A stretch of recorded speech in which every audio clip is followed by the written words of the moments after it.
Ma famille a fait des t-shirts assortis pour tous les cousins. Sur celui de ma fille de 8 ans, il était écrit « L'erreur ». Mon père a ricané, il vaut mieux qu'elle l'entende maintenant. Personne n'a objecté.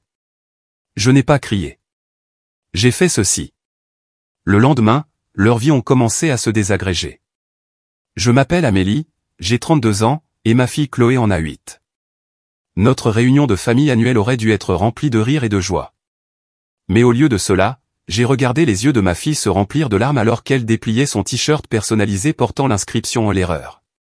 Mon père a ricané froidement, en disant « Mieux vaut qu'elle l'entende maintenant ». Personne n'a protesté. La famille a simplement ri avec gêne. Je n'ai pas crié. Je n'ai pas fait de scène. Ce que j'ai fait a été bien plus efficace. Grandir dans la riche famille Dubois n'avait rien du conte de fées que cela paraissait de l'extérieur.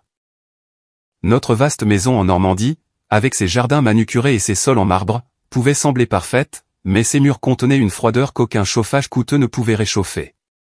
Mon père, Richard Dubois, a bâti son empire immobilier à partir de rien, un fait qu'il nous rappelait quotidiennement. Son succès en affaires se traduisait dans son style parental, exigeant la perfection, n'acceptant rien de moins et considérant les émotions comme des faiblesses. Du haut de son 1,90 m, avec des cheveux poivre et sel toujours impeccables, il commandait chaque pièce avec une main de fer dans un gant de velours. Son approbation était une monnaie plus précieuse que les euros sur son compte en banque et tout aussi difficile à gagner. Ma mère, Éléonore, venait d'une famille de vieille fortune mais a renoncé à sa voix en épousant mon père. Elle a flotté à travers notre enfance comme un beau fantôme, présente mais jamais vraiment là. Lorsque mon père nous critiquait, elle nous serrait la main sous la table, mais ne le contredisait jamais. Son soutien passif était à la fois un réconfort et une déception. Elle m'a appris ce qui arrive quand on réduit sa propre voix au silence trop longtemps. Finalement, elle disparaît complètement. Mon frère aîné, Jacques, était l'enfant prodige, le fils premier-né qui ne pouvait rien faire de mal. Il était le reflet de mon père en tout, de ses chemises impeccables à son approche impitoyable des jeux de société en famille. À 38 ans, il était déjà associé junior dans le cabinet de mon père, avec une femme parfaite, 2 enfants parfaits et la parfaite maison au bord d'un lac à seulement 3 kilomètres de nos parents. Ma sœur Audrey, de 2 ans mon aînée à 34 ans, a appris très tôt que s'aligner sur le pouvoir était la voie de la moindre résistance. Elle est devenue l'informatrice de mon père, rapportant toute infraction aux règles pour s'assurer sa position de bonne fille. Son mari venait d'une autre famille riche, une fusion que mon père a plus approuvée que célébrée. Leurs 3 enfants étaient façonnés dans la même tradition du bois, où les apparences priment sur l'authenticité. Et puis il y avait moi, la 3e enfant, la déception, celle qui posait trop de questions et ressentait trop d'émotions. De ma décision d'étudier les sciences de l'éducation au lieu du commerce à mon appartement de bohème dans la vingtaine, chaque choix que je faisais semblait conçu pour provoquer la désapprobation de mon père. Une enseignante ? Quel gâchis de ton potentiel et de mon argent, a-t-il dit quand j'ai obtenu mon diplôme. Trouve au moins une école privée qui paie correctement. Quand j'ai rencontré David lors de ma dernière année d'université, c'était comme trouver de l'eau dans un désert. Il étudiait l'ingénierie, assez pratique pour plaire à ma famille sur le papier, mais avec une chaleur et une sincérité qu'il ne pouvait pas comprendre. David venait d'une famille de la classe moyenne où les câlins étaient donnés librement et les réussites célébrées sans comparaison. La première fois que j'ai dîné chez lui, j'ai cru qu'il jouait la comédie avec tout leur rire et leur affection décontractée. Il m'a fallu des mois pour réaliser que c'était simplement ainsi que se comportaient les familles normales. Tes parents sont intenses, a dit David après les avoir rencontrés pour la première fois. Cet euphémisme m'a fait rire aux larmes. Lorsque nous avons décidé de nous marier après 3 ans ensemble, le cadeau de mariage de mon père a été un contrat de mariage et une conférence sur les statistiques de divorce. Pendant notre réception de mariage, son discours s'est plus concentré sur l'espoir que David sache dans quoi il s'engageait que sur la célébration de notre amour. Le véritable point de rupture est survenu lorsque j'ai annoncé à ma famille que j'étais enceinte de Chloé. Nous n'avions pas essayé, mais David et moi étions ravis lorsque le test de grossesse s'est révélé positif.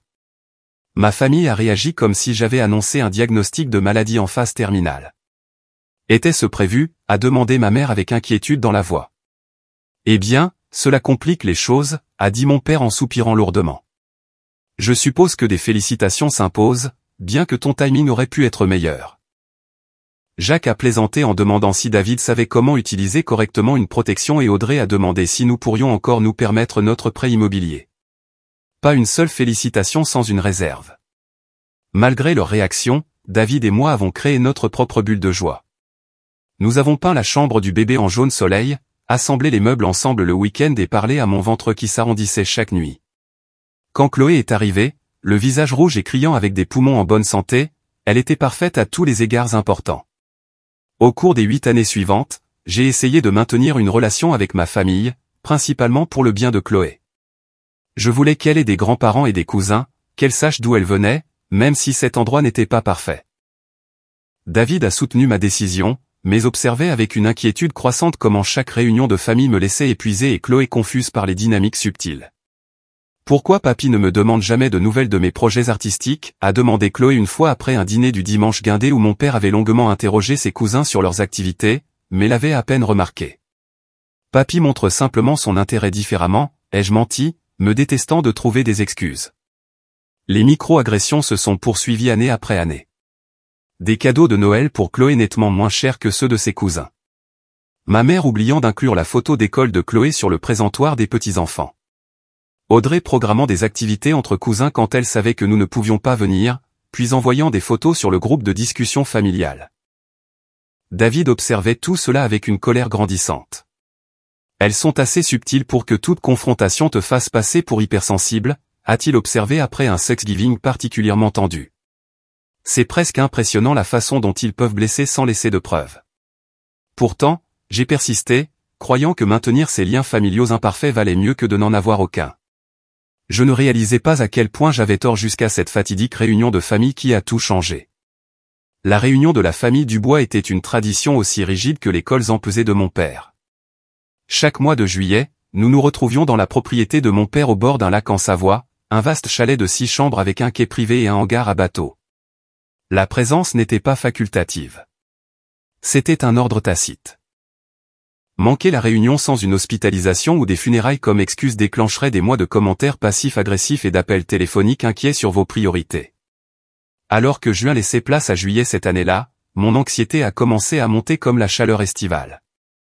J'ai recommencé à faire les cauchemars familiers de la réunion, arriver mal habillé, oublier une blague familiale importante ou être assise à la table des enfants malgré mes 30 ans.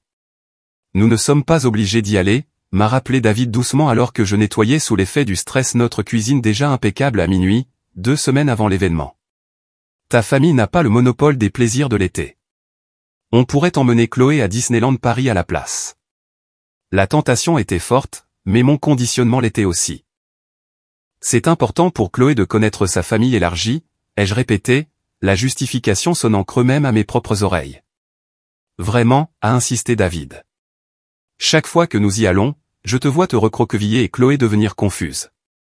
Qu'est-ce qu'on lui apprend exactement en nous soumettant à ça chaque année? C'était une question juste, à laquelle je n'avais pas de bonne réponse. Pourtant, j'ai fait nos valises et me suis préparé pour les 5 heures de route, m'accrochant à l'espoir désespéré que cette année serait peut-être différente. Puis, 3 jours avant le départ, David a reçu un appel d'urgence de son cabinet d'ingénierie. Un projet critique à Lyon nécessitait une attention immédiate, l'obligeant à prendre l'avion le soir même.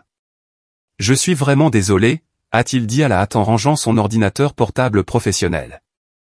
J'ai essayé de m'en dispenser, mais ce client est trop important. Je peux appeler tes parents et leur expliquer. C'est bon, les jeux interrompus, ignorant le poids qui m'envahissait l'estomac. Chloé et moi, on va se débrouiller. Ce n'est que pour 4 jours. David a arrêté de faire sa valise et a pris mes mains dans les siennes. Promets-moi une chose, a-t-il dit, les yeux sérieux. Si ça devient trop difficile, tu partiras. Tu n'as pas à endurer tout ce qu'ils te font subir juste parce que c'est ta famille.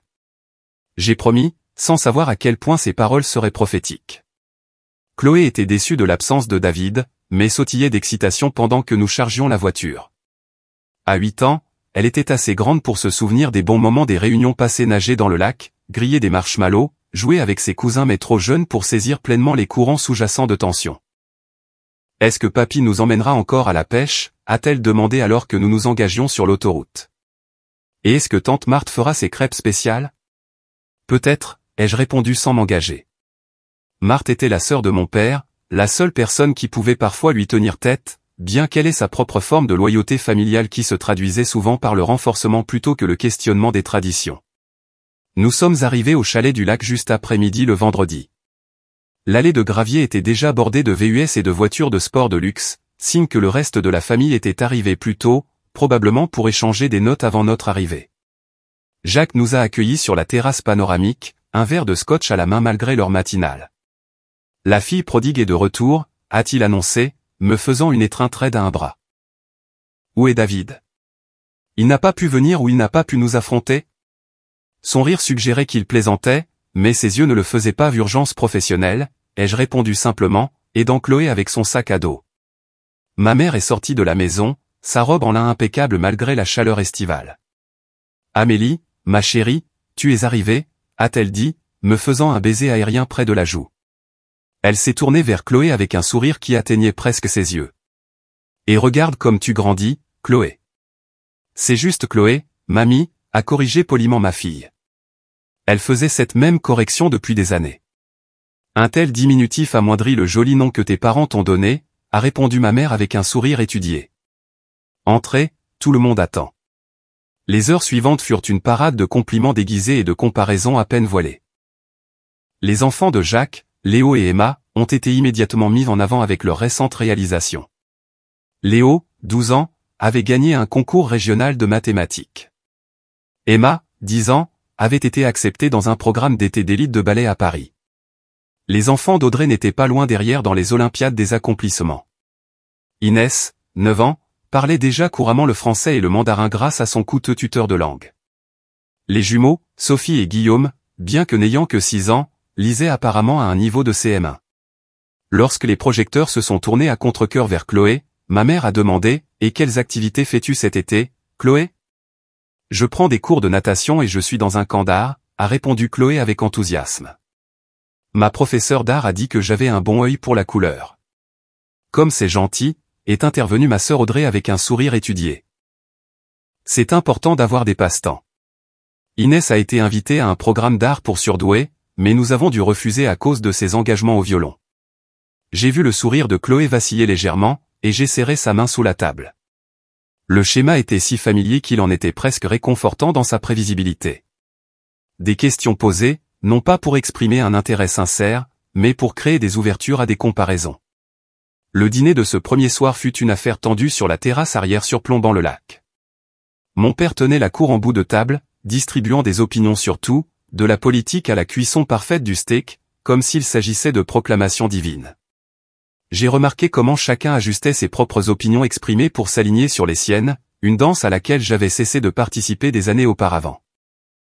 Alors Amélie, mon père m'a finalement adressé la parole au milieu du repas. Toujours dans cette petite école primaire? C'est quelle classe déjà? CE2, ai-je répondu. Et oui, j'adore toujours ça. Il a légèrement secoué la tête. Quel gâchis. Avec ton éducation, tu aurais pu gérer des comptes pour de l'argent réel au lieu de gérer des enfants pour des copecs. Avant que je puisse répondre, tante Marthe est intervenue avec des nouvelles sur les t-shirts de la Réunion, une tradition qu'elle avait lancée 15 ans plus tôt. Chaque année, elle concevait des t-shirts personnalisés pour la photo de famille, généralement avec un design insipide Réunion de la famille Dubois. Cette année, j'ai fait quelque chose de spécial, a-t-elle annoncé avec une excitation inhabituelle. Des t-shirts personnalisés pour chacun des petits-enfants. C'est une surprise pour la photo de demain au bord du lac. Les enfants se sont réjouis à cette nouvelle, même Chloé, qui s'est tournée vers moi avec des yeux excités. Mon propre t-shirt spécial. J'ai souri en retour, reconnaissante pour ce qui semblait être un rare moment d'inclusion. Si seulement j'avais su ce qui allait arriver. Alors que le ciel s'assombrissait et que les lucioles commençaient à parsemer le jardin, Chloé s'est fatiguée de la longue journée. Je nous ai excusés tôt, prétextant le trajet et promettant que nous serions fraîches pour les activités du lendemain. En couchant Chloé dans notre chambre d'amis attitrés, j'ai ressenti une paix momentanée en regardant son sourire endormi. Je suis contente qu'on soit venu, maman, a-t-elle murmuré en s'endormant. Tout le monde a l'air gentil aujourd'hui. Je l'ai embrassée sur le front, souhaitant pouvoir préserver sa perspective innocente pour toujours. Dans le couloir, j'ai entendu Jacques et mon père parler à voix basse. Tu as vu ce que porte Amélie? Du Carrefour, a ri Jacques. Bah, salaire de prof, a répondu mon père. Au moins, David semble subvenir à ses besoins de manière adéquate, même s'il n'a pas daigné se montrer cette année. Je me suis éclipsé en silence, leur voix s'estompant alors que je descendais les escaliers. Sur la terrasse arrière, j'ai trouvé tante Marthe en train de ranger des t-shirts dans des boîtes, chacune étiquetée avec le nom d'un petit enfant. Besoin d'aide, ai-je proposé, curieuse au sujet des t-shirts qui avaient tant excité Chloé. Tout est fait, a-t-elle dit, fermant rapidement la boîte sur laquelle elle travaillait. C'est une surprise, tu te souviens, même pour les parents. Quelque chose dans son ton a déclenché un signal d'alarme en moi, mais je l'ai ignoré, l'attribuant à mon anxiété générale lors des réunions de famille. À quel point un t-shirt pouvait-il être mauvais? J'allais avoir ma réponse dans quelques heures à peine. Le samedi matin s'est levé, clair et lumineux, un temps parfait pour la photo de famille annuelle que mon père insistait pour prendre à 10 heures précises, lorsque la lumière sur le lac était optimale. Après le petit déjeuner, tante Marthe a tapé dans ses mains pour rassembler tout le monde dans le grand salon, son excitation palpable alors qu'elle se tenait à côté d'une table avec des paquets soigneusement emballés. Rassemblez-vous tous. C'est l'heure de la surprise spéciale, a-t-elle annoncé, rayonnante de satisfaction. Cette année, au lieu des t-shirts assortis habituels, j'ai créé quelque chose de personnel pour chacun des petits-enfants qui célèbrent leur place spéciale dans la famille Dubois. Les enfants ont formé un demi-cercle impatient autour de la table, les parents se tenant derrière avec des tasses de café et des sourires indulgents. Marthe a fait tout un spectacle en sélectionnant chaque paquet, appelant les enfants un par un. Léo a été le premier, déchirant son paquet pour révéler un t-shirt bleu avec le chef blasonné sur le devant en lettres grasses. Il a bombé le torse fièrement tandis que Jacques lui tapait sur l'épaule. Parce que tu es le petit-fils aîné et que tu montres déjà un tel potentiel de leader, a expliqué Marthe inutilement. Emma a suivi, son t-shirt proclamant l'artiste en écriture élégante sur un fond rose pâle. Pour notre belle ballerine, a roucoulé Marthe. Le paquet d'Inès a révélé un t-shirt violet indiquant le génie, ce qui a fait rayonner Audrey de fierté. Les jumeaux ont reçu des t-shirts assortis les déclarant le duo dynamique dans une écriture ludique. À chaque révélation, les adultes murmuraient leur approbation et les enfants paradaient. J'ai senti un malaise grandissant à l'approche du tour de Chloé, remarquant que le sourire de Marthe se crispait légèrement lorsqu'elle a attrapé le dernier paquet. Et enfin, pour Chloé, a-t-elle dit, tendant à ma fille le paquet emballé. Chloé l'a accepté à deux mains, son visage illuminé d'anticipation. Elle a soigneusement déballé le papier de soie, toujours l'enfant méthodique, et a sorti un t-shirt gris uni. Alors qu'elle le dépliait, son sourire s'est figé, la confusion obscurcissant ses yeux. Là, en lettres noires et austères sur la poitrine, se trouvaient les mots « l'erreur ». La pièce est devenue soudainement, horriblement silencieuse. Chloé a levé les yeux vers moi, son expression un mélange de confusion et de douleur naissante. « Maman, qu'est-ce que ça veut dire ?» Avant que je puisse répondre, mon père a rompu le silence avec un ricanement. « Mieux vaut qu'elle l'entende maintenant que plus tard, n'est-ce pas Amélie ? Il n'y a pas de moment parfait pour ces choses-là. » Quelques rires gênés ont parcouru la pièce, mais personne, pas un seul membre de la famille, n'a pris la parole pour protester. Ma mère a étudié sa tasse de café comme si elle contenait des secrets anciens. Jacques a eu un léger sourire narquois. Audrey s'est affairée à ajuster le t-shirt de sa fille. Je suis resté parfaitement immobile, une fureur froide se cristallisant en moi.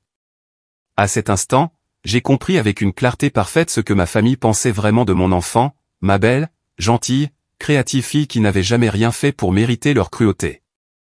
Chloé, ai-je dit en gardant ma voix stable. Ce t-shirt a une erreur dessus. On va t'en trouver un autre. Non, non, est intervenue Marthe avec un rire forcé. C'est juste une petite blague de famille, Chloé. Parce que ta maman et ton papa n'avaient pas prévu de t'avoir tout de suite. Les surprises peuvent être merveilleuses aussi. La lèvre inférieure de Chloé a tremblé alors qu'elle regardait tour à tour moi, le t-shirt et de nouveau moi. Je pouvais la voir traiter l'information, faire des liens qu'aucun enfant de 8 ans ne devrait avoir à faire.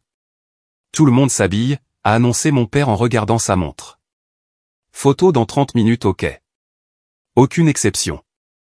La famille s'est dispersée, certains nous jetant des regards apitoyés, d'autres évitant soigneusement notre regard. Je me suis agenouillé devant Chloé, qui serrait le t-shirt offensant avec des mains tremblantes. Ma chérie, nous ne sommes pas obligés de porter ça. J'ai ton t-shirt bleu préféré dans notre valise. Mais papy a dit que tout le monde doit porter son t-shirt spécial pour la photo, a-t-elle murmuré, les larmes montant dans ses yeux. Est-ce que ça veut dire que j'étais une erreur, maman ? Est-ce que papa et toi, vous ne vouliez pas de moi? La question a brisé quelque chose en moi. Je l'ai serré dans une étreinte féroce, retenant mes propres larmes. Écoute-moi, Chloé Dubois. Tu es la meilleure chose qui soit jamais arrivée à ton père et à moi. Tu étais une surprise, oui, mais la plus merveilleuse, la plus belle des surprises. Jamais, pas une seule seconde, tu n'as été une erreur. Alors pourquoi ils ont fait ce t-shirt? Sa voix était étouffée contre mon épaule. Parce que parfois, les adultes peuvent être très méchants, ai-je répondu honnêtement. Et parfois, ils pensent que les blagues méchantes sont drôles alors qu'elles ne le sont pas. J'ai senti ses petites épaules se redresser avec résolution, un geste si semblable à celui de son père que mon cœur s'est serré. Je vais le porter, a-t-elle dit avec une détermination au-delà de son âge. Je ne veux pas que papy soit en colère. La fierté et le chagrin se sont affrontés en moi.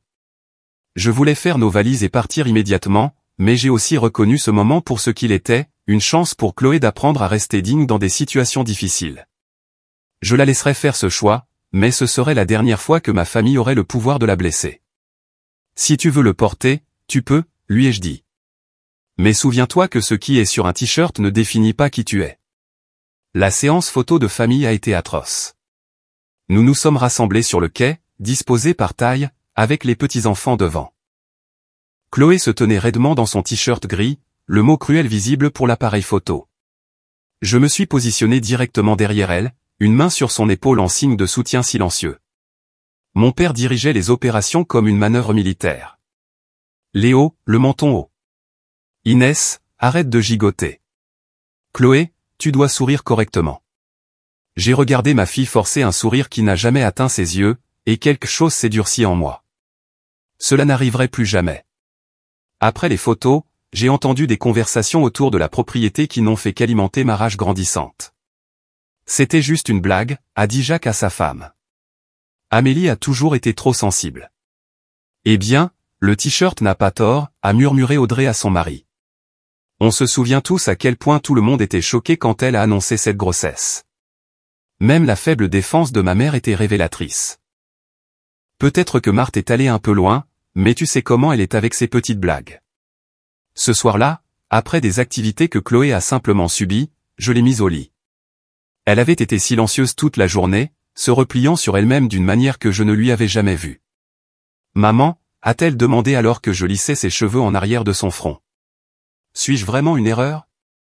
La question, posée dans l'obscurité de la chambre d'amis, a de nouveau brisé mon cœur. Je me suis assise sur le bord de son lit et j'ai choisi mes mots avec soin. Non, ma douce, tu n'es pas une erreur. Tu es la meilleure surprise que j'ai jamais reçue. Ton père et moi ne comptions pas avoir un bébé à ce moment-là, mais dès l'instant où nous avons su pour toi, nous t'avons voulu de tout notre cœur. Mais papy et tout le monde ont ri de mon t-shirt, a-t-elle persisté, sa voix fluette. Parfois, les gens confondent les surprises et les erreurs, ai-je expliqué. Et parfois, les gens disent des choses méchantes parce qu'ils ne comprennent pas à quel point leurs mots peuvent blesser. Les autres enfants ont des mots gentils sur leur t-shirt, a-t-elle murmuré, des larmes coulant sur ses joues. Je sais, mon bébé, et ce n'était pas juste. Je l'ai serré contre moi, sentant ses larmes imbiber mon épaule. Ce qui s'est passé aujourd'hui n'était pas bien, et je veux que tu saches que ça ne dit rien sur toi, mais tout sur eux. Elle s'est endormie en pleurant dans mes bras cette nuit-là, et tandis que je regardais ses rêves agités, une résolution s'est formée en moi. Ma famille était finalement allée trop loin. Ils avaient blessé la seule personne pour laquelle je mourrais pour la protéger, et ils l'avaient fait avec désinvolture, cruellement, comme si c'était une blague. Il n'y aurait pas de confrontation, pas de scène dramatique. Ces tactiques ne fonctionnaient jamais avec ma famille. Elles ne faisaient que vous étiqueter comme émotive et déraisonnable. Non, cette situation exigeait quelque chose de complètement différent, quelque chose de calculé, de mesuré et de bien plus efficace. Pendant que Chloé dormait, j'ai commencé à planifier. Je n'ai pas dormi cette nuit-là. Alors que la respiration de Chloé s'installait dans le rythme du sommeil, je me suis délicatement extraite de son côté et me suis installée sur la banquette de la fenêtre qui donnait sur le lac sombre. La maison était devenue silencieuse des heures auparavant, chacun se retirant dans sa chambre après une soirée de jeux de société où les adultes faisaient semblant que rien de désagréable ne s'était passé et où les enfants restaient inconscients des courants sous-jacents. Dans l'obscurité silencieuse, mon esprit a travaillé avec une clarté que j'avais rarement connue auparavant. Il ne s'agissait pas seulement d'un t-shirt blessant. Il s'agissait de 8 ans d'exclusion subtile, de 32 ans d'amour conditionnel et de générations de dynamiques familiales toxiques déguisées en traditions et en normes élevées. Le t-shirt n'était que le symptôme visible d'une maladie bien plus profonde. À l'aube, j'avais élaboré un plan, non pas né d'une colère chaude, mais d'une compréhension froide et précise de la façon dont ma famille fonctionnait et de ce qu'elle valorisait vraiment. La réputation, les relations, le statut. Je connaissais leurs points faibles mieux que quiconque, ayant passé toute ma vie à naviguer autour d'eux. Quand Chloé s'est réveillée, j'avais déjà pris ma douche et fait nos valises. Je me suis assise à côté d'elle sur le lit et j'ai parlé doucement mais fermement. Ma chérie, nous allons rentrer à la maison plus tôt aujourd'hui. Ses yeux se sont agrandis, mêlant surprise et soulagement. Vraiment? Et le barbecue et la promenade en bateau? Je pense que nous avons besoin d'un moment spécial maman Chloé après hier, ai-je expliqué avec soin, jaugeant sa réaction. Est-ce que ça te va? Elle a hoché la tête rapidement, attrapant déjà son lapin en peluche. On peut s'arrêter pour une glace sur le chemin du retour? Absolument. En bas, la famille se rassemblait pour le petit déjeuner sur la terrasse. J'ai posé nos sacs près de la porte d'entrée et je les ai rejoints avec Chloé, toutes deux vêtues de nos propres vêtements plutôt que de la tenue de la réunion. Qu'est-ce que c'est que ça, a exigé mon père, remarquant nos vêtements de voyage. Où est ton t-shirt de la réunion, Chloé? Chloé et moi rentrons plus tôt, ai-je annoncé calmement, servant une petite portion d'œufs brouillés dans l'assiette de Chloé. Un imprévu. Qu'est-ce qui pourrait bien être si important pour que tu manques le dernier jour, a demandé ma mère, sa voix empreinte d'une juste note de déception. Nous avons prévu la sortie en bateau et le dîner spécial de Marthe. Préparation du travail, ai-je répondu vaguement. Des choses de début d'année scolaire. En juillet. Jacques a ricané. On dirait que quelqu'un ne sait pas encaisser une blague. J'ai souri placidement, ressentant un étrange pouvoir dans mon calme. Pas du tout. Nous avons passé un très bon moment, mais le devoir m'appelle. Mon père m'a fixé de son regard sévère, celui qui m'avait intimidé toute mon enfance. Amélie, tu es ridicule. Le t-shirt était une blague de famille inoffensive. Chloé n'a pas été dérangée, n'est-ce pas, ma chérie? Tous les yeux se sont tournés vers Chloé, la mettant sur la sellette d'une manière qui a fait bouillir mon sang. Mais avant que je puisse intervenir, ma fille a redressé les épaules. Je m'appelle Chloé, a-t-elle dit doucement mais clairement. Et je n'ai pas trouvé ça drôle. Un lourd silence est tombé sur la table. L'expression de mon père s'est assombrie, mais avant qu'il puisse répondre, je me suis levé. Nous allons y aller maintenant. Merci de nous avoir accueillis, comme toujours. Tante Marthe s'est précipitée, le visage un masque d'innocence blessé. Oh, ne partez pas sur cette note. C'était juste pour s'amuser. Sans intention de nuire. Je resterai en contact, ai-je répondu sans m'engager, guidant Chloé vers la porte. Divers membres de la famille ont lancé des au revoir peu enthousiastes, clairement mal à l'aise, mais pas assez pour s'excuser réellement. Alors que nous atteignions la voiture, ma mère s'est dépêchée de nous suivre. Amélie, s'il te plaît, a-t-elle dit, jetant un coup d'œil vers la maison. Ton père sera très contrarié si tu pars comme ça. Je suis sûr qu'il s'en remettra, ai-je répondu en aidant Chloé à s'installer dans son siège. On s'appelle bientôt, maman. Elle a hésité, puis a baissé la voix. Le t-shirt était l'idée de Marthe, pas la mienne. Je lui ai dit que c'était peut-être de mauvais goût. Mais tu ne l'as pas arrêté, ai-je souligné. Et tu n'as rien dit quand Chloé l'a ouvert. Elle n'a pas eu de réponse à cela. Je lui ai fait un câlin rapide, le genre qu'elle préférait, bref et sans trop d'émotion, et je me suis installé au volant. Alors que nous nous éloignions, Chloé a fait un signe de la main à ma mère, qui se tenait tristement sur l'allée de gravier. Dans le rétroviseur, j'ai regardé le chalet du lac s'éloigner, un poids se levant à chaque mètre de distance que nous mettions entre nous et l'héritage de la famille Dubois. « Es-tu en colère contre mamie et papy, Chloé ?» a-t-elle demandé après environ 20 minutes de route. Je suis déçu de leur comportement, ai-je répondu honnêtement. Quand quelqu'un blesse une personne que nous aimons, il est normal d'être contrarié. Est-ce qu'on y retournera un jour? J'ai pesé mes mots avec soin. Pas à moins que certaines choses ne changent. Pour le reste du trajet, nous avons parlé de tout sauf de la réunion, son prochain test de natation, le livre qu'elle lisait, le type de glace pour lequel nous nous arrêterions. Je l'ai laissé choisir la musique, et nous avons chanté à tue-tête des chansons pop, le son de nos rires lavant progressivement la tension des dernières 24 heures. David nous attendait à notre arrivée à la maison, ayant pris un vol de retour anticipé de Lyon. Son expression s'est assombrie lorsque j'ai expliqué ce qui s'était passé, Chloé étant occupée en toute sécurité avec un bâtonnet glacé dans le jardin. « Je vais appeler ton père tout de suite », a-t-il dit, attrapant son téléphone, une juste colère brillant dans ses yeux. J'ai posé ma main sur la sienne. « Non. Non, Amélie ? Ils ont humilié notre fille. Ils l'ont étiquetée comme une erreur devant tout le monde. »« Je sais », ai-je dit calmement. « Et leur crier dessus n'accomplira rien, sauf leur donner l'occasion de nous rejeter comme étant des gens qui surréagissent. Ma famille ne répond pas à la confrontation directe. En fait, ils s'en nourrissent. Cela confirme leur conviction que nous sommes les instables. » David a passé une main dans ses cheveux avec frustration. « Alors, on laisse tomber ? On les laisse penser que c'est normal de traiter Chloé de cette façon ? » Pas du tout, ai-je dit, un petit sourire jouant sur mes lèvres. J'ai une approche différente en tête, une qui les atteindra vraiment. Au cours des jours suivants, j'ai mis mon plan à exécution.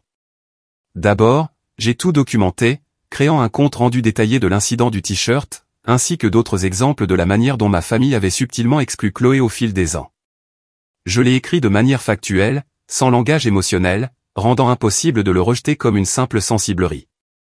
Ensuite, j'ai commencé à passer des appels stratégiques, à des personnes des cercles sociaux et professionnels de mes parents. Je n'ai pas appelé tout le monde, juste des personnes clés dont l'opinion comptait le plus pour ma famille. Le plus ancien partenaire d'affaires de mon père, Thomas Garnier, qui avait 3 petits-enfants adoptés et était un donateur majeur pour des œuvres de bienfaisance pour enfants. La présidente du conseil d'administration de l'hôpital où ma mère faisait du bénévolat, qui avait souvent parlé de sa propre enfance difficile. Le curé de leur paroisse, qui avait conseillé d'innombrables familles et souligné la gentillesse dans ses sermons.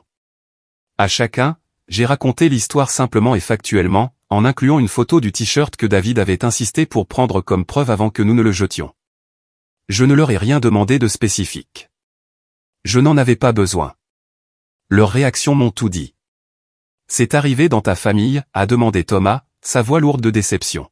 « À une enfant. »« Je suis sans voix », a dit la présidente. « Étiqueter un enfant de cette façon. » Je n'aurais jamais attendu cela d'Éléonore et Richard. Le curé a été peut-être le plus affecté. « Cela va à l'encontre de tout ce que nous enseignons sur la famille et l'amour », a-t-il dit doucement. « Je sens que je dois aborder cela, Amélie, bien que pas de manière spécifique. Serais-tu à l'aise avec ça ? J'ai confiance en votre jugement, lui ai-je dit.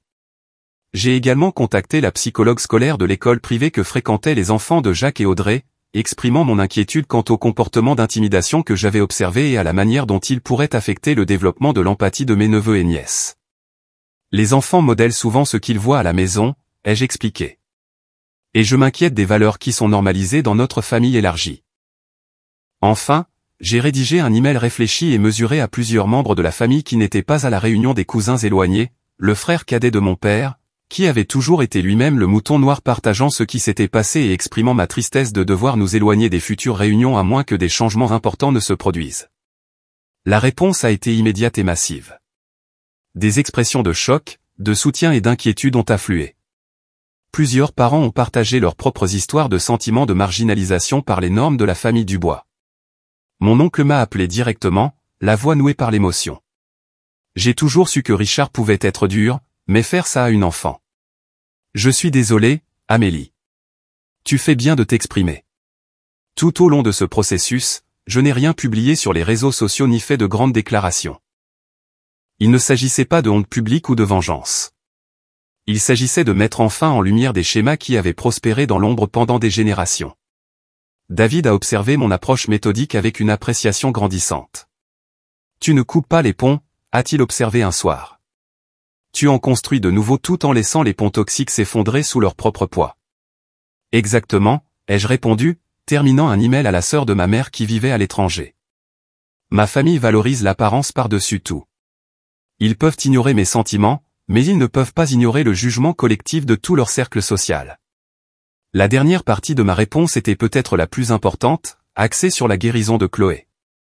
Nous l'avons inscrite dans un groupe de thérapie pour enfants pour renforcer l'estime de soi.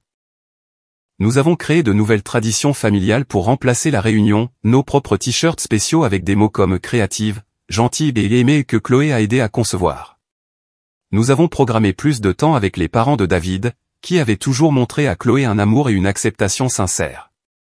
Une semaine après notre départ brutal du chalet, le premier appel est arrivé. La voix de mon père à l'autre bout du fil était tendue de colère contenue. « Qu'est-ce que tu crois faire exactement, Amélie ?»« Bonjour à toi aussi, papa », ai-je répondu calmement, sortant sur notre terrasse pour prendre l'appel loin des oreilles de Chloé. L'air du soir était chaud, les lucioles commençant leur danse nocturne dans notre petit jardin. « En quoi puis-je t'aider ? » Tu sais très bien de quoi il s'agit, a-t-il lâché, son vernis habituel se fissurant. Thomas Garnier vient de se retirer du projet de développement Riverside. 30 ans de partenariat commercial terminé à cause de ce qu'il a appelé un désaccord fondamental sur les valeurs. Qu'est-ce que tu lui as dit ? Je me suis installé dans la balançoire du Porsche, étonnamment à l'aise. La vérité, papa. Juste la vérité sur ce t-shirt ridicule. Pour l'amour de Dieu, c'était une blague. Une affaire de famille que tu n'avais pas à discuter avec mes associés. Une blague, ai-je répété. C'est comme ça que tu appelles le fait d'étiqueter publiquement ta petite fille de 8 ans comme une erreur ? Tu exagères complètement, a-t-il tempêté. Chloé semblait aller bien à la réunion. Elle s'appelle Chloé, les jeux corrigés. Et elle s'est endormie en pleurant cette nuit-là, demandant si son existence était une erreur. Est-ce que ça te semble aller bien ? Il y eut un moment de silence. Puis, c'est absurde. Tu m'as potentiellement coûté des millions à cause de tes sentiments blessés. Que as-tu fait d'autre ?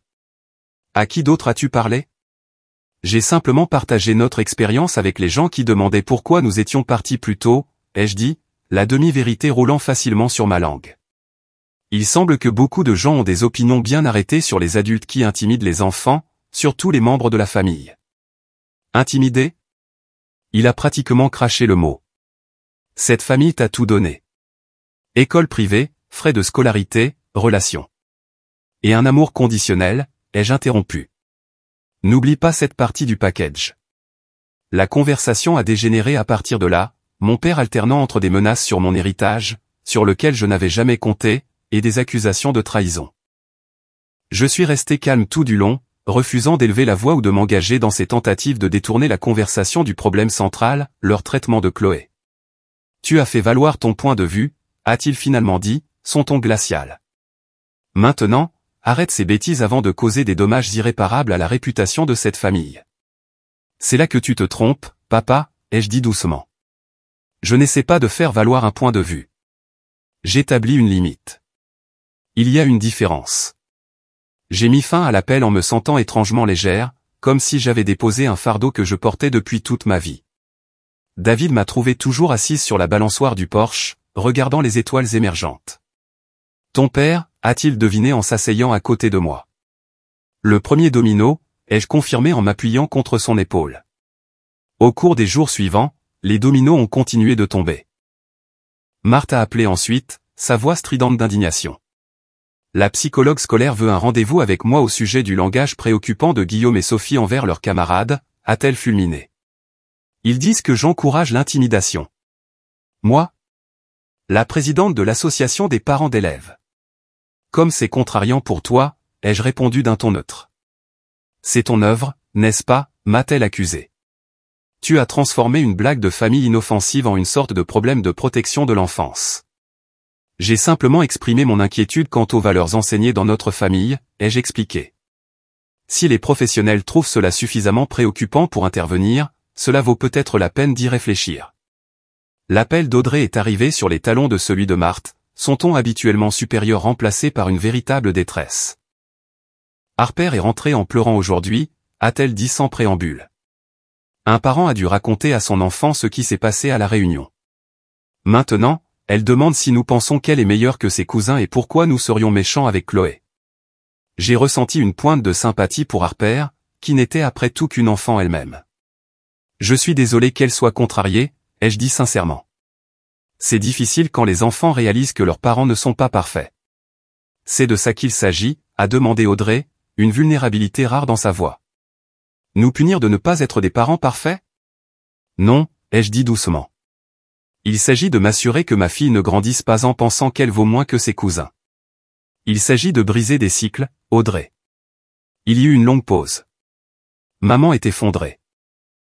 Tu sais, la fondation de l'hôpital reconsidère sa position au comité de collecte de fonds. Apparemment, plusieurs donateurs ont exprimé des inquiétudes quant à son. Comment ont-ils appelé ça? Alignement des valeurs familiales. Je ne le savais pas, mais je n'étais pas surprise. C'est malheureux. Amélie, a-t-elle dit, sa voix inhabituellement fluette. Qu'est-ce que tu veux de nous? Des excuses publiques? De l'argent pour la thérapie de Chloé? Dis-moi simplement ce qui arrêtera tout ça. La question en révélait tant sur le fonctionnement de ma famille. Tout était une transaction, un problème à résoudre avec le bon paiement. Il ne comprenait toujours pas que certaines choses ne pouvaient pas être réparées avec de l'argent ou des gestes publics. Je ne veux rien de vous, Audrey, ai-je répondu honnêtement. Je veux juste que vous compreniez pourquoi ce qui s'est passé était mal et que vous vous assuriez que cela ne se reproduise plus jamais. Pas seulement pour Chloé, mais pour n'importe quel enfant de notre famille. 2 semaines après la réunion, la situation a atteint un point de rupture. Une photo de famille de l'événement, incluant Chloé avec ce terrible t-shirt, avait fuité en ligne. Je ne l'avais pas partagée au-delà de mes conversations privées prudentes, mais quelqu'un l'avait fait. L'image a brièvement circulé dans les cercles sociaux locaux avant d'être retirée, mais le mal était fait. Ma mère a appelé en larmes. Comment as-tu pu nous faire ça? Ton père ose à peine se montrer au club. Les Henderson nous ont désinvités de leur gala annuel. Je n'ai pas posté cette photo, maman, ai-je dit honnêtement. Mais c'est toi qui as tout commencé, a-t-elle insisté. Nous sommes ta famille, Amélie. Les familles gardent les affaires privées. Les familles protègent aussi leurs enfants, ai-je rétorqué. Tous, pas seulement ceux qui répondent à certaines attentes. Nous avons toujours aimé Chloé, a-t-elle protesté faiblement. Vous l'avez tolérée, ai-je corrigé. Il y a une différence, et elle mérite mieux. Que pouvons-nous faire, a-t-elle demandé après une longue pause. Pour arranger ça. C'était la première question sincère que l'un d'eux avait posée, la première indication qu'il pourrait être prêt à envisager un véritable changement plutôt qu'un simple contrôle des dégâts. J'ai saisi l'occasion. Commencez par vraiment réfléchir à la façon dont vous avez traité Chloé toutes ces années. Les cadeaux plus petits, les invitations oubliées, le manque d'intérêt pour ses activités. Puis réfléchissez au pourquoi. C'est une enfant, maman. Une petite fille qui n'a rien fait de mal, sauf naître de parents qui n'ont pas suivi le scénario de Vider du bois. Le silence de ma mère m'a dit qu'elle écoutait vraiment, peut-être pour la première fois. Si vous voulez une relation avec nous à l'avenir, il faudra des changements, ai-je continué. Des vrais, pas seulement des excuses publiques ou de grands gestes. Je parlerai à ton père, a-t-elle dit avec hésitation. Fais ça, ai-je répondu, sans trop y croire. La confrontation finale a eu lieu 3 semaines après la réunion. Mon père a de nouveau appelé, cette fois avec Jacques également en ligne. Une démonstration de force conçue pour m'intimider avec leur approche unie et pragmatique. Ça a assez duré, a commencé mon père sans préambule. La fondation a perdu 3 donateurs majeurs. La femme de Jacques parle de prendre ses distances avec la famille. Même le poste de ton frère au cabinet est affecté par cette situation. Ça a l'air difficile, ai-je reconnu, gardant un ton neutre.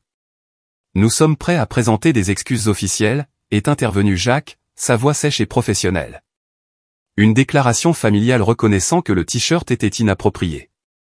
Nous pouvons l'envoyer à tous ceux à qui tu as déjà parlé.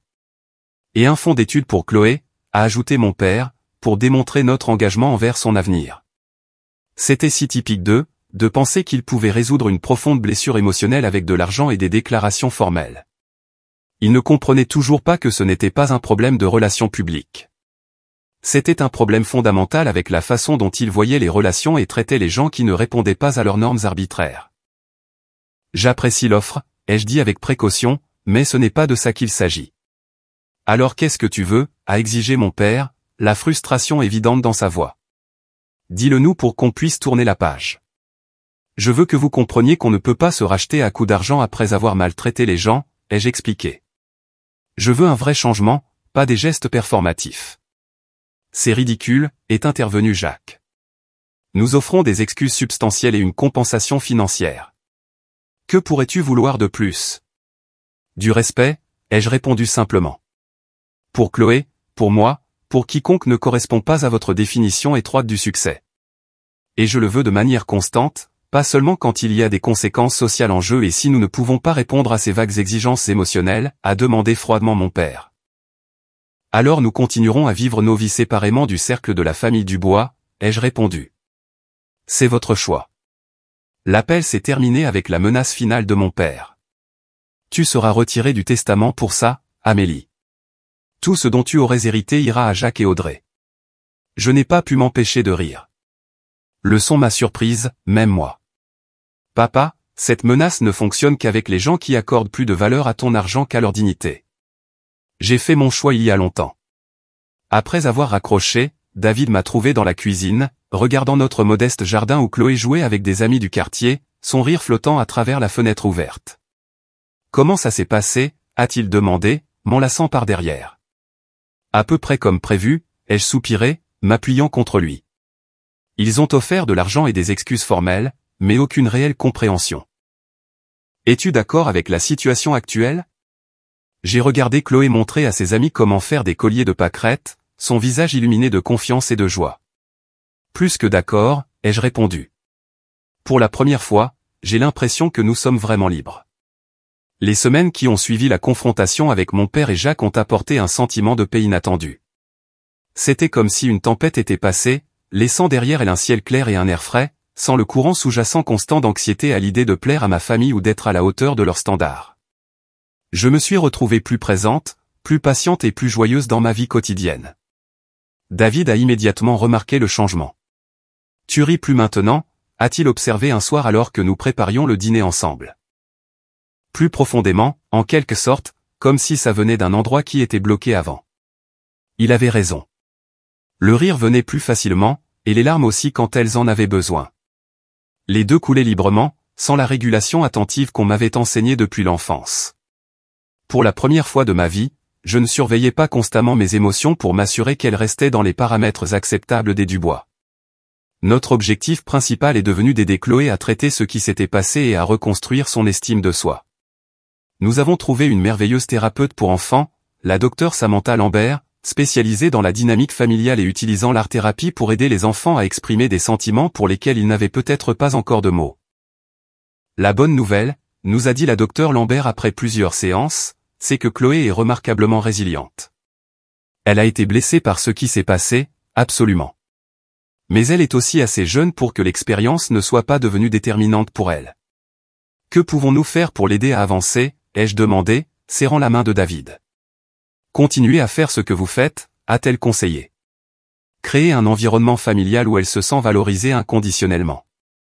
Et peut-être le plus important, montrer l'exemple de limites saines et de respect de soi dans vos propres relations. Les enfants apprennent plus de ce que nous faisons que de ce que nous disons. Prenant ces conseils à cœur, David et moi avons commencé à construire intentionnellement de nouvelles traditions familiales pour remplacer les traditions toxiques que nous avions abandonnées. Au lieu des réunions formelles des Dubois, nous organisions des barbecues décontractés dans le jardin avec des amis qui se souciaient vraiment de nous. Nous avons créé une nouvelle tradition estivale de voyage en camping où les téléphones portables étaient rangés et les aventures étaient la priorité. Les parents de David, Marguerite et Robert, se sont impliqués de manière magnifique, augmentant leurs visites de 2 fois par an à des week-ends mensuels. Contrairement à mes parents, ils avaient toujours été des grands-parents chaleureux et affectueux qui se délectaient de la personnalité unique de Chloé plutôt que de la mesurer à des normes externes. Nous voulions venir plus souvent depuis des années, a avoué Marguerite lors d'un de leurs séjours. Mais nous avions toujours l'impression de nous immiscer dans votre temps avec les Dubois. Vous ne pourriez jamais vous immiscer, les jeux assurés, regardant Robert apprendre à Chloé à sculpter un petit animal en bois sur la terrasse. Vous êtes les grands-parents que chaque enfant mérite. Notre cercle s'est également élargi au-delà des liens du sang. Nous nous sommes liés plus profondément avec d'autres familles de l'école de Chloé, nouant des amitiés basées sur une compatibilité authentique plutôt que sur une obligation sociale. Ma collègue Jasmine et son mari Carlos sont devenus des amis particulièrement proches, leurs enfants ayant l'âge et le tempérament de Chloé. Nos dîners du dimanche ensemble sont devenus un moment fort de chaque semaine, remplis de rires faciles et de conversations allant du profondément philosophique au délicieusement absurde. C'est ça, la famille, a remarqué David après une de ces soirées, alors que nous faisions la vaisselle côte à côte. Choisis, chérie, confortable. Alors que nous construisions ces nouvelles connexions, je me suis également senti poussé à aider d'autres personnes dans des situations similaires. J'ai lancé un petit groupe de soutien pour les personnes naviguant dans des relations familiales difficiles, organisant des réunions mensuelles dans notre salon où les histoires étaient partagées autour d'un café et de hochements de tête compréhensifs. Ces étrangers sont rapidement devenus une sorte de famille choisie, liés par des expériences communes et le parcours partagé vers des relations plus saines. Pendant tout ce temps, nous avons maintenu un silence radio complet avec les Dubois. Pas d'appels, pas de SMS, pas d'interaction sur les réseaux sociaux.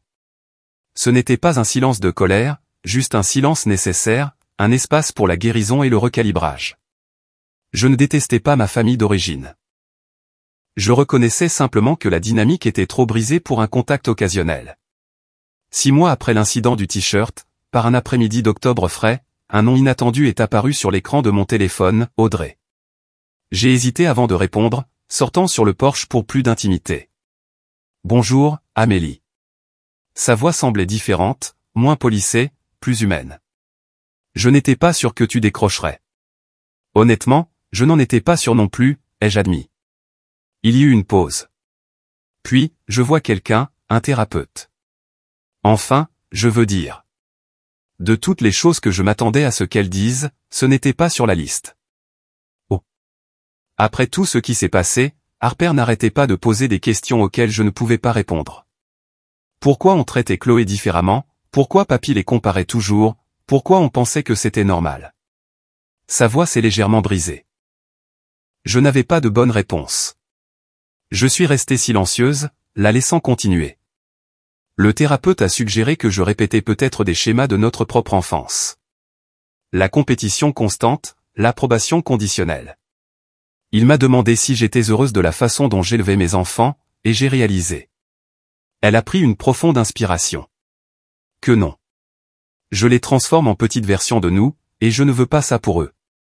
C'est une grande prise de conscience, ai-je dit avec précaution. Je n'arrête pas de penser à ce stupide t-shirt, a-t-elle poursuivi. Si quelqu'un avait fait ça à Harper, j'aurais été furieuse. Mais quand c'est arrivé à Chloé, je suis restée assise là. Je n'ai pas dit un mot. Quel genre de personne ça fait de moi? Une personne à qui on a appris que la loyauté envers l'autorité familiale est plus importante que de faire ce qui est juste, ai-je suggéré doucement. Nous l'avons tout été. Un autre silence s'est étiré entre nous, mais il était différent des silences tendus et jugeants de nos interactions passées. Celui-ci était réfléchi, peut-être même guérisseur. Tu me manques, a-t-elle finalement dit. La vraie toi, pas la version de toi avec laquelle j'étais toujours en compétition dans ma tête. Je ne suis pas sûr que tu aies jamais connu la vraie moi, ai-je répondu honnêtement. J'aimerais bien, a-t-elle dit. Si tu es d'accord. Pas pour l'harmonie familiale ou les apparences ou toutes ces bêtises. Juste en tant que personne. Sœur, peut-être, un jour. Nous avons convenu de nous retrouver pour un café la semaine suivante. Juste nous deux, dans un lieu neutre à mi-chemin entre nos maisons. Je n'ai pas promis de réconciliation ou de pardon, seulement une conversation. Un début, peut-être, de quelque chose de nouveau et de plus sain. À ma grande surprise, cette conversation en a entraîné d'autres. Audrey faisait un véritable travail sur elle-même, confrontant des schémas et des croyances qui avaient façonné nos deux enfances. Elle ne s'est pas transformée instantanément. Le changement ne fonctionne pas comme ça. Mais elle essayait, questionnait, grandissait. Nous avons commencé à construire une relation différente de tout ce que nous avions eu auparavant, une relation basée sur l'authenticité plutôt que sur la performance. Grâce à Audrey, j'ai appris que ma mère avait fait de timides tentatives de changement également.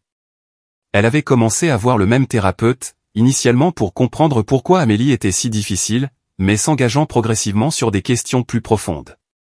Elle m'a demandé si je pouvais venir avec elle un jour, a mentionné Audrey lors d'un de nos cafés, pour une séance familiale. Je lui ai dit que je le ferais, mais seulement si elle était prête à vraiment entendre des vérités difficiles. Et qu'est-ce qu'elle a dit, ai-je demandé, curieuse malgré moi. Elle a dit qu'elle avait peur, mais qu'elle était prête. Audrey a souri légèrement. C'est peut-être la première fois que j'entends maman admettre avoir peur de quelque chose. Une semaine plus tard, ma mère a appelé.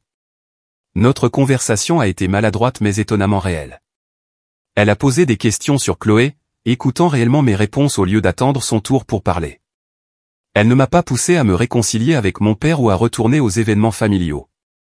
Elle a simplement exprimé l'espoir qu'un jour, je serai prête à la rencontrer pour parler de la manière d'avancer différemment.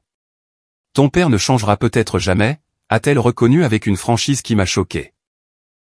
Mais je réalise que je n'ai pas à rester figé à cause de ça. J'ai manqué tellement de ta vie, Amélie. De la vie de Chloé. Si tu me le permets, j'aimerais essayer d'être présente pour ce qui viendra ensuite. Je n'ai pas fait de promesses, mais je n'ai pas non plus fermé de porte. Un pas à la fois, maman. Une conversation honnête à la fois.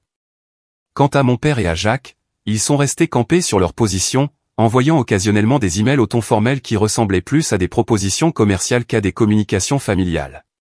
J'ai répondu poliment, mais de loin, maintenant les limites que j'avais établies.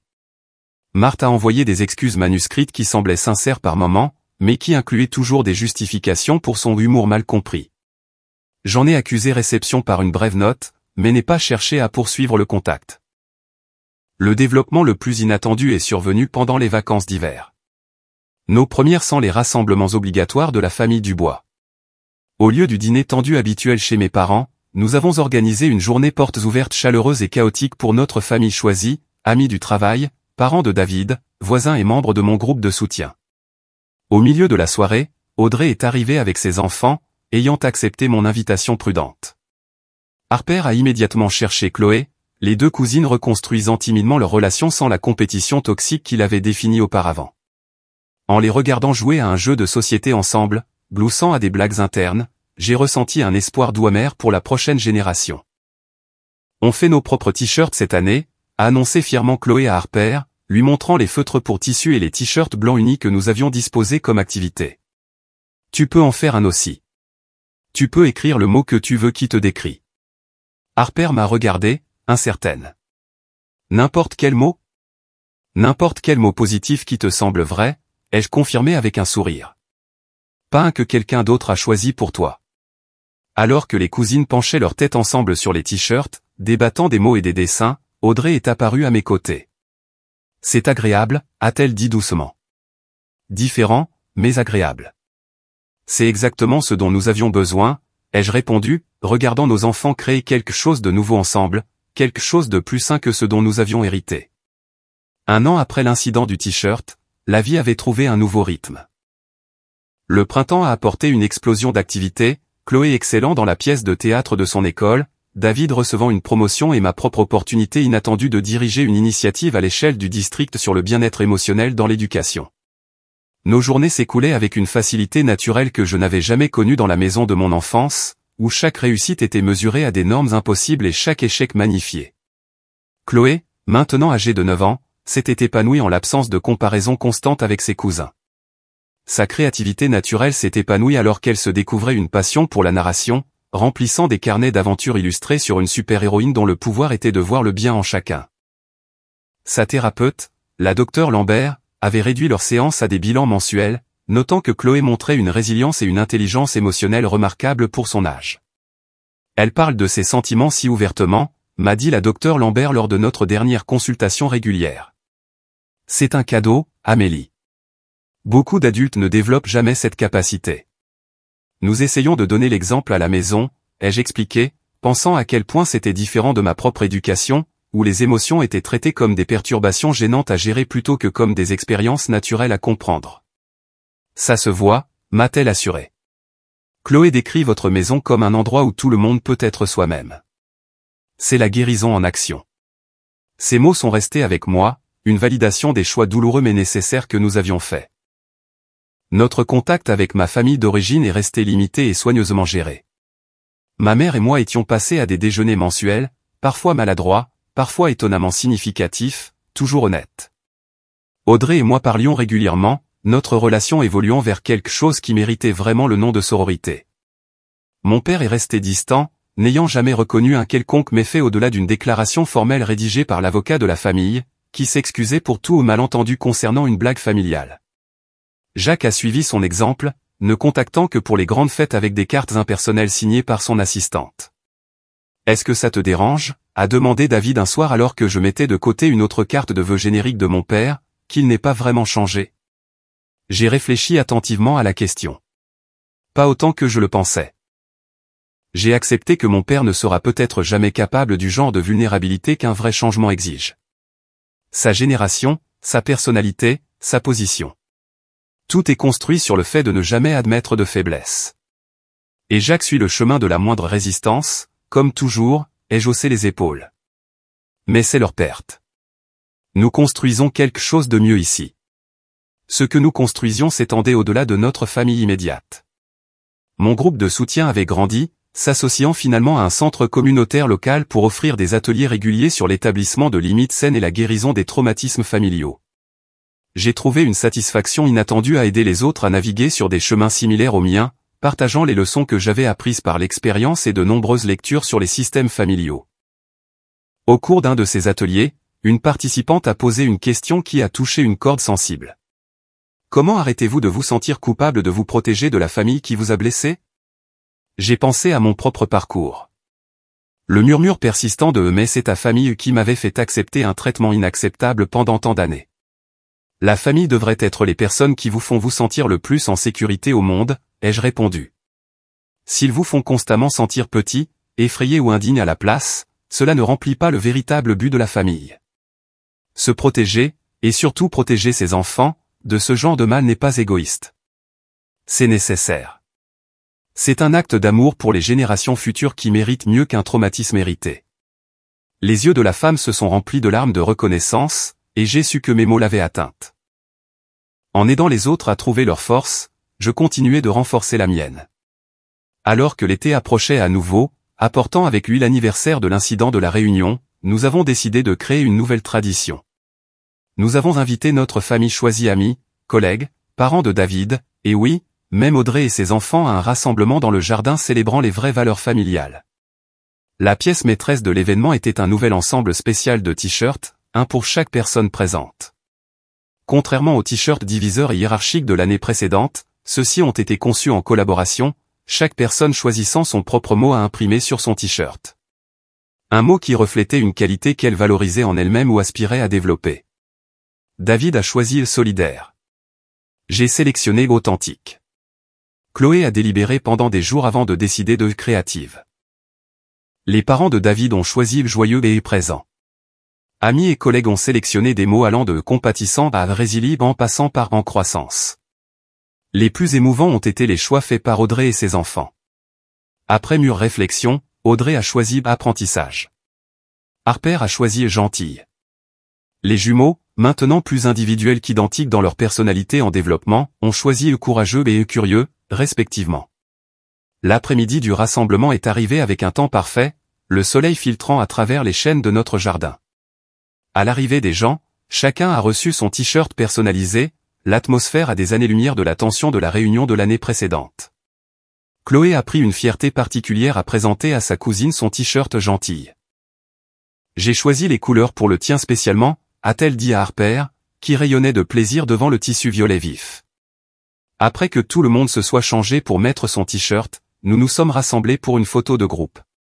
Pas un portrait formellement arrangé conçu pour projeter un statut, mais un instantané joyeusement chaotique de connexion authentique.